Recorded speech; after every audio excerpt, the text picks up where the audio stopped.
Hey guys, বর্তমান সময়ে যদি 15 থেকে 20,000 টাকা প্রাইস পয়েন্টের মধ্যে আপনি একটি গেমিং ফোন এবং একটি ক্যামেরা পারফরমেন্সওয়ালা ফোন খুঁজে থাকেন, তাহলে এই ভিডিওটি আপনার জন্যই। কেননা আপনাদের কথা মাথায় রেখে বর্তমানে ইউজার এক্সপিরিয়েন্স সহ দুর্দান্ত লেভেলের ক্যামেরা পারফরমেন্স, গেমিং পারফরমেন্স সহ অসাধারণ ডিজাইনের সাথে 5টি ফোন আপনাদেরকে আজকে সাজেস্ট করবো, যে 5টি ফোন হয়তো বা আপনার সকল আশা পূরণ করতে পারে। আজকের লিস্টে আমরা অফিসিয়াল এবং আনঅফিসিয়াল দুই ধরনের ফোনই রেখেছি, আশা করি আপনাদের বুঝতে অসুবিধা হবে না। সো বরাবর মতোই আমি রয়েছি পারভেজ হাসান, আর আপনারা দেখছিলেন পিএইচ জোন। একটু মতো মিস না করে চ্যানেলটি সাবস্ক্রাইব এবং লাইক করে চলুন শুরু করা যাক। সো আমাদের লিস্টের প্রথমে যে ফোনটা রেখেছি রিয়েলমির পক্ষ থেকে রিয়েলমি 10 4G।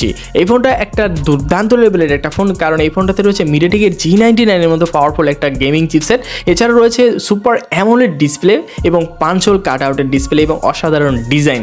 সব মিলিয়ে এই ফোনটা কিন্তু এই বাজেটের মধ্যে একদম মাথা নষ্ট করা ফিচার দিয়েছে, যে কারণে আমাদের লিস্টে এই ফোনটা কিন্তু জায়গা দখল করেছে। এবং এই ফোনটার দুইটি ভেরিয়েন্ট রয়েছে, একটি হচ্ছে 4GB 64GB যেটা অ্যারাউন্ড 16,000 টাকা বা 15,000 টাকার মধ্যে পাওয়া যায়, এবং 8GB 128GB যেটা প্রায় অ্যারাউন্ড 20,000 টাকার মধ্যেই পাওয়া যায়। সাথে রয়েছে 50 মেগাপিক্সেল ক্যামেরা, 2 মেগাপিক্সেল একটা ডেপথ সেন্সর এবং ফ্রন্টে রয়েছে 16 মেগাপিক্সেল ক্যামেরা। সব মিলে ক্যামেরা অ্যালগরিদমও কিন্তু দুর্দান্ত।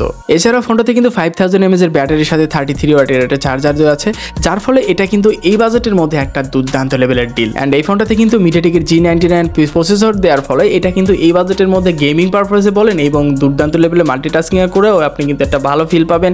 এবং মোটামুটি day to day task, multimedia consume এটা একদম টপ লেভেলের একটা ফিল পাওয়ার জন্য এই ফোনটার ডিসপ্লেটা কিন্তু মাথা নষ্ট করা একটা ফিচার দেওয়ার চেষ্টা করে। সুপার অ্যামোলেড ডিসপ্লে এই বাজেটের মধ্যে খুব একটা দেখা যায় না, তো সেই তুলনায় এটা কিন্তু একদম টপ নচ কোয়ালিটির। সো এক কথায় যারা এই বাজেটের মধ্যে একটা দুর্দান্ত লেভেলের প্যাকেজ একটা ফোন চাচ্ছেন, তারা কিন্তু চাইলে রিয়েলমি 10 এটা আপনাদের চয়েসের তালিকায় রাখতেই পারেন। অ্যান্ড আমাদের লিস্টের নেক্সট ফোন হচ্ছে রেডমির পক্ষ থেকে রেডমি 11 প্রাইম, যাদের প্রাইস একদমই কম, মানে একদম রিজনেবল প্রাইসে নিতে চাচ্ছেন, মানে অ্যারাউন্ড 15,000 টাকার আশেপাশেই লাগবে, মানে এর বেশি হতে চাচ্ছে না বা বেশি করতে পারবেন না, তাদের জন্য কিন্তু 11 প্রাইমটা একদম আদর্শ চয়েস। অসাধারণ এই ফোনটার ডিজাইনের সাথে অসাধারণ পারফরমেন্সওয়ালা এই ফোনটা কিন্তু এই বাজেটের মধ্যে একটা ধামাকা অফার দিচ্ছে, যেখানে এই ফোনটা 4GB 64GB রেট অ্যারাউন্ড 15,000 টাকার মধ্যে পাওয়া যাচ্ছে, এবং 15,000 টাকা একটু আপডেট করলে আপনি এটাতে 6GB 128GB অ্যাভেলেবেল এই ফোনটা পেয়ে যাচ্ছেন। সাথে রয়েছে এই ফোনটার full HD plus resolution IPS এর ডিসপ্লে এবং 6.58 ইঞ্চির একটি মোটামুটি বড়সড় একটা ডিসপ্লে, যেখানে ফুল এইচডি প্লাস রেজলিউশনের ডিসপ্লে রয়েছে 401 PPI ডেনসিটি এবং কর্নিং ওলেগাস 3 প্রোটেকশন সহ 90 হার্জ রিফ্রেশ রেট। মোট কথা এই ফোনটার ডিসপ্লেটা কিন্তু এই বাজেটের মধ্যে একটা মাথা নষ্ট করা ফিচার দেওয়ার চেষ্টা করেছে।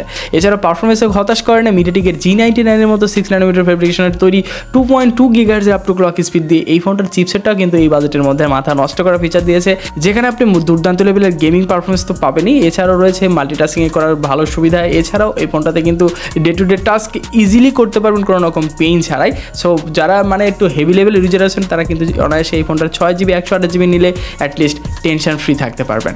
অ্যান্ড ফোনটাতে যদি আপনি 50 মেগাপিক্সেল ক্যামেরা এবং 2 megapixel depth sensor, 2 megapixel macro লেন্সের চিন্তা করেন, তাহলে কিন্তু এটা ফোনটার ক্যামেরা অ্যালগরিদমে খুবই দারুণ, এবং ফ্রন্টের 8 মেগাপিক্সেল ক্যামেরাতেও কিন্তু আপনি মোটামুটি ভালো আউটপুট পাবেন এই ফোনটার ক্যামেরা থেকে। এছাড়াও ফোনটাতে কিন্তু 5000 mAh এর ব্যাটারির সাথে 80 ওয়াটের একটি চার্জার প্রোভাইড করা আছে, মোটামুটি একটা দারুণ প্যাকেজ। আর আপনারা যদি এই ফোনটার ফুল রিভিউ পেতে চান, তাহলে আমাদের ডেসক্রিপশন বক্সে চেক করেন এবং আই বাটন থেকে এই ফোনটার টোটাল রিভিউ আপনি চাইলে দেখে আসতে পারেন। অ্যান্ড নেক্সট ফোন হচ্ছে টেকনোর পক্ষ থেকে Tecno Spark 20 Pro। So spark 20 Pro এই ফোনটাও কিন্তু দুর্দান্ত লেভেলের একটা প্যাকেজ, মানে এই ফোনটার ডিজাইনও কিন্তু খুবই চমৎকার, মানে যারা আইফোনের মতো ডিজাইন চাচ্ছেন এবং ফ্রন্ট সাইডে 5 হোল কাট আউটের একটা ডিসপ্লে চাচ্ছেন, সব মিলে একটা দুর্দান্ত লেভেলের প্যাকেজ চাচ্ছেন, তাদের জন্য কিন্তু একদম মাথা নষ্ট করা একটা ফিচার কিন্তু টেকনো স্পার্ক 20 Pro। এটাতে রয়েছে 108 মেগাপিক্সেলের ক্যামেরা এবং অসাধারণ ফোনের পারফরমেন্স, মানে মিডিয়াটেকের G99 এর মতো পাওয়ারফুল একটা চিপসেট দেওয়া আছে। তুলনামূলক এই ফোনটাও কিন্তু আপনি টুকটাক গেমিং করতে পারবেন, day to day task, multimedia consume একদম ধুমায়া করতে পারবেন কোনো রকম টেনশন ছাড়াই।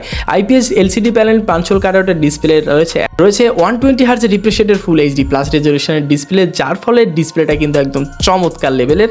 এবং এই ফোনটাতে কিন্তু IP653M ডাস্ট এবং ফ্লাশ রেসিস্ট্যান্ট রয়েছে, যার ফলে মোটামুটি বৃষ্টির ছিটাফোটা থেকে আপনার বেশ প্রোটেক্ট পাবেন। এছাড়াও ফোনটাতে কিন্তু কয়েকটা ভেরিয়েন্ট রয়েছে, এবং কয়েকটা ভেরিয়েন্টের মধ্যে মেইনলি এই ফোনটাতে কিন্তু 8 256GB রেট কিন্তু বর্তমানে 20,000 টাকা বা 21,000 টাকার মধ্যে পাওয়া যাচ্ছে, যাদের বাজেট একটু মানে মোটামুটি 20,000 টাকার কাছাকাছি, তারা কিন্তু অনায়াসে আপনারা টেকনো স্পার্ক 20 প্রো এটা অনায়াসে নিতে পারেন, কারণ এই ফোনটা কিন্তু এই বাজেটের মধ্যে একটা দুর্দান্ত প্যাকেজ। এবং আমি বলেছিলাম 108 মেগাপিক্সেল ক্যামেরা রয়েছে, এটাতে কিন্তু আপনি 2K রেজলিউশনে 30 fps ভিডিও করতে পারছেন এবং ফ্রন্টে রয়েছে 32 মেগাপিক্সেল ক্যামেরা।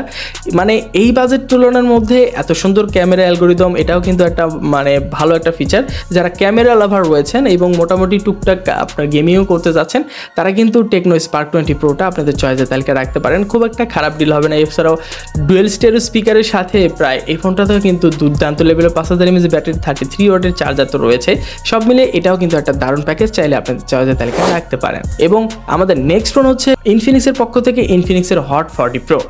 ইনফিনিক্সের হট 40 প্রো এটা ফোনটার রেট কিন্তু বর্তমানে প্রায় 20,000 টাকার মধ্যে পাওয়া যাচ্ছে, মানে 128 GB এই ফোনটার 20,000 টাকার মধ্যে পাওয়া যাচ্ছে। সো আপনার বাজেট যদি 20,000 টাকার মধ্যেই হয়ে থাকে, তাহলে কিন্তু এই ফোনটা আপনার চয়েসের তালিকা রাখতে পারেন। এছাড়াও এই ফোনটার ডিজাইনও কিন্তু খুবই চমৎকার, মানে আইফোনের মতো ডিজাইন করে রাখা হচ্ছে, এটাও দেখতে কিন্তু মাশাআল্লাহ অনেকটাই সুন্দর। এছাড়াও ফোনটাতে কিন্তু আপনি IPS LCD প্যানেলের 16 মিলিয়ন কালার যুক্ত একটা ডিসপ্লে পাচ্ছেন, যেখানে ফুল HD প্লাস রেজলিউশন ডিসপ্লে রয়েছে এবং এটাতেও কিন্তু 120 হার্জ রিফ্রেশ রেটের 500 নিট পর্যন্ত পিক ব্রাইটনেসের সুবিধা পাচ্ছেন। অ্যান্ড্রয়েড 13 ভার্সন পাচ্ছেন ফোনটার পারফরমেন্স সেকশনে এবং মিডিয়াটেকের হেলিও G99 এর মতো চিপসেটও রয়েছে এই ফোনটাতে। মানে মোটামুটি সবগুলোতেই হেলিওর G99 এর মতো চিপসেট দিয়ে আমরা মোটামুটি সাজানোর চেষ্টা করেছি, কারণ বর্তমানে কিন্তু মিড রেঞ্জের ফোনগুলোতে মিডিয়াটেকের G99 কিন্তু ভালো পারফরমেন্স দেওয়ার চেষ্টা করে এবং মোটামুটি গেমিং পারফরমেন্স, এছাড়া day to day task, multimedia consume এগুলো কিন্তু খুবই স্মুথলি করা যায় মিডিয়াটেকের G99 চিপসেট দিয়ে। সো এক কথায় বলা যায় যে যারা মানে একটা লো বাজেটের একটা ফোন খুঁজছেন অ্যারাউন্ড 20,000 টাকার মধ্যে, তাদের জন্য কিন্তু আদর্শ একটা চিপসেট হচ্ছে মিডিয়াটেকের G99। আর মোটামুটি এই ফোনটাতেও কিন্তু সেরকম কিছুই দেওয়া আছে, সো আশা করি এই ফোনটা আপনার সেই আশাটা পূরণ করতে পারবে। এছাড়াও এই ফোনটাতে কিন্তু UFS 2.2 এর স্টোরেজ টাইপ রয়েছে এবং LPDDR4X এর র্যাম, এবং এই ফোনটার ক্যামেরা পারফরমেন্সে কিন্তু খুব একটা হতাশ করে নাই। 108 মেগাপিক্সেল ক্যামেরা এটাতেও দেওয়া আছে এবং ক্যামেরার আউটপুট কিন্তু মোটামুটি অনেকটাই ভালো পাবেন। আমাদের বিস্তারিত কিন্তু আমাদের চ্যানেলে মানে এটার রিভিউ দেওয়া আছে, চাইলে আপনি সেটা দেখতে পারেন, তাহলে বিস্তারিত ধারণা পেয়ে যাবেন। এবং এটাতেও কিন্তু আপনি 2K রেজলিউশনে ভিডিও করতে পারবেন এবং সর্বোচ্চ 30 fps। এখানে যদি মানে FPSটা একটু বাড়িয়ে দেওয়া যেত তাহলে অ্যাটলিস্ট আরও বেটার পারফর্ম পাওয়া যেত। এছাড়াও ফোনটাতে কিন্তু এটাও 32 মেগাপিক্সেল ক্যামেরা পাচ্ছেন সেলফিতে, ডুয়েল স্টেরিও স্পিকার রয়েছে, 5000 mAh এর ব্যাটারির সাথে 33 ওয়াটের চার্জার তো রয়েছে, side mounted fingerprint sensor, accelerometer sensor, gyro, compass সবগুলো সেন্সরই মোটামুটি রয়েছে এবং অনেকগুলো কালার ভেরিয়েন্ট রয়েছে, প্রত্যেকটা কালারই আপনাকে আকৃষ্ট করবে। সো দিন শেষে যারা 20,000 টাকা প্রাইস পয়েন্টের মধ্যে ইনফিনিক্সের মতো একটা ডিভাইস চাচ্ছেন আর মোটামুটি ভালো একটা আউটপুট চাচ্ছেন, তাদের জন্য কিন্তু ইনফিনিক্সের হট 40 প্রো একটা আদর্শ চয়েস হতে পারে এই প্রাইস পয়েন্টের মধ্যে। সর্বশেষ আমাদের লিস্টের একদম টপ যে ফোনটা, সেটা হচ্ছে স্যামসাংয়ের পক্ষ থেকে Samsung Galaxy A15। So A15 5G এই ফোনটা কিন্তু একটা আদর্শ চয়েস যারা লং লাস্টিং একটা ফোন খুঁজছেন এবং One UI এর এক্সপিরিয়েন্স নিতে চাচ্ছেন অনেক দিন পর্যন্ত, মানে প্রায় 4 বছরের এই ফোনটাতে কিন্তু আপনি অ্যান্ড্রয়েড ভার্সনের আপডেট পাচ্ছেন অফিসিয়ালভাবে এবং 5 বছরের সিকিউরিটি প্যাচ লেভেলের আপডেট পাচ্ছেন। সো লং টাইম যারা ইউজ করতে চাচ্ছেন এবং গুড UI, ভালো ক্যামেরা পারফরমেন্স, ভালো ডিসপ্লে যাচ্ছেন, তাদের জন্য কিন্তু গ্যালাক্সি A15 4G এটা কিন্তু একটা ভালো ডিল হতে পারে এবং এটার 5G ভার্সনটাও পাওয়া যায় মার্কেটে, আপনি চাইলে খোঁজ নিতে পারেন, একটু বাজেট বাড়ালেই হয়তো বা ওইটাও পেয়ে যেতে পারেন। সো এই ফোনটার কিন্তু কয়েকটা ভেরিয়েন্ট বাংলাদেশ মার্কেটে রয়েছে, যেটার প্রাইস বর্তমানে কিন্তু 17-18 হাজার টাকার মধ্যে পাওয়া যায়, যেটা 4G ভেরিয়েন্টটা।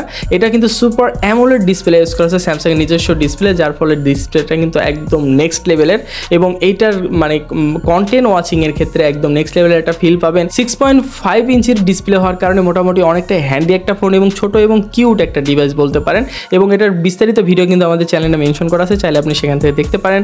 এবং ফুল HD প্লাস রেজলিউশনের ডিসপ্লের সাথে 90 হার্জ রিফ্রেশ রেট এবং 800 নিট পর্যন্ত পিক ব্রাইটনেস, এবং এই ফোনটার পারফরমেন্স সেকশনে মিডিয়াটেকের হেলিও G99 এর মতো চিপসেট দেওয়া আছে, যেহেতু এটা 4G ভার্সন এবং এটার 5G ভার্সনের চিপসেটটা কিন্তু আপনার মিডিয়াটেকের ডায়মেনসিটি 6100 চিপসেট। সো মোটামুটি ওইটাও যদি আপনি মার্কেটে পেয়ে দিয়ে যান তাহলে ওইটাও আপনি নিতে পারেন, অ্যারাউন্ড 20,000 টাকার মধ্যে কিন্তু ওইটাও পাওয়া যায়।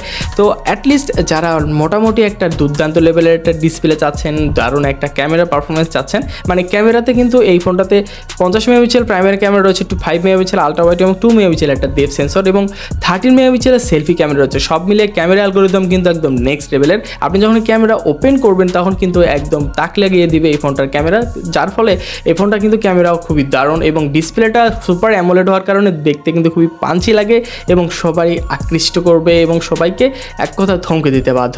এবং সাইড মাউন্টেড ফিঙ্গারপ্রিন্ট সেন্সর রয়েছে, 5000 mAh এর ব্যাটারির সাথে 25 ওয়াট চার্জিং সাপোর্টেড।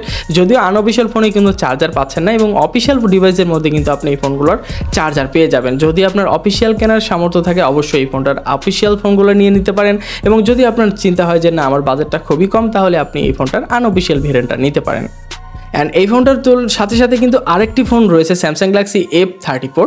আপনি চাইলে ওইটাও নিতে পারেন, অ্যারাউন্ড 20-22 হাজার টাকার মধ্যে কিন্তু F34 ফোনটাও পাওয়া যায়। এটার স্পেসিফিকেশনও কিন্তু খুবই দারুণ, মানে আপনি চাইলে এই ফোনটাও রাখতে পারেন আপনাদের চয়েসের তালিকায়। সো আজকের মতো এই পর্যন্তই, দেখা হচ্ছে নতুন কোনো ভিডিওতে। সে পর্যন্ত ভালো থাকবেন, সুস্থ থাকবেন। এরকম নিত্য নতুন ভিডিও পেতে হলে আমাদের চ্যানেলটি অবশ্যই সাবস্ক্রাইব করে দেবেন। ভিডিওটি ভালো লাগলে লাইক করতে ভুলবেন না। আল্লাহ হাফেজ।